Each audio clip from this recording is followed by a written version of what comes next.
நாயகியாக வலம் வந்தவர் நடிகை சில்க் சுமிதா. காந்த கண்ணழகி, திராவிட பேரழகி, கனவு கண்ணி என பல பெயர்களை கொண்டு ரசிகர்களால் அழைக்கப்பட்டவர் நடிகை சில்க் சுமிதா.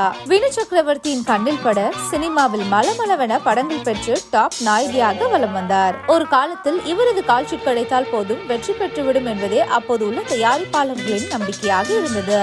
சில்க் சுமிதா தமிழை தாண்டி இந்தியாவில் இருக்கும் அனைத்து மொழி திரைப்படங்களிலும் நடித்திருக்கிறார். இந்த நிலையில் சில்க் சுமிதா குறித்து நடிகையும் அவரது தோழியுமான அனுராதா பேசிய விஷயங்கள் இணையத்தில் வைரலாகி வருகிறது. அதில் எனக்கு பட்டுப்புடவை தான் ரொம்ப பிடிக்கும். ஷூட்டிங் இல்லாத போது காலையிலேயே பட்டுப்புடவையை கட்டிக்கொண்டு தலை நிறைய பூ வைத்துக் கொண்டு நகைகளை போட்டுக்கொண்டு காலையில் இருந்து மாலை வரை அப்படியே தனிமையில் இருப்பார் என்றும் இப்படி ஒரு ஆசை இருந்தும் அவரை அப்படி ரசித்து பார்க்க யாரும் இல்லையே என்பது பெரிய கொடுமைதான் என அனுராதா பேசியுள்ளார்.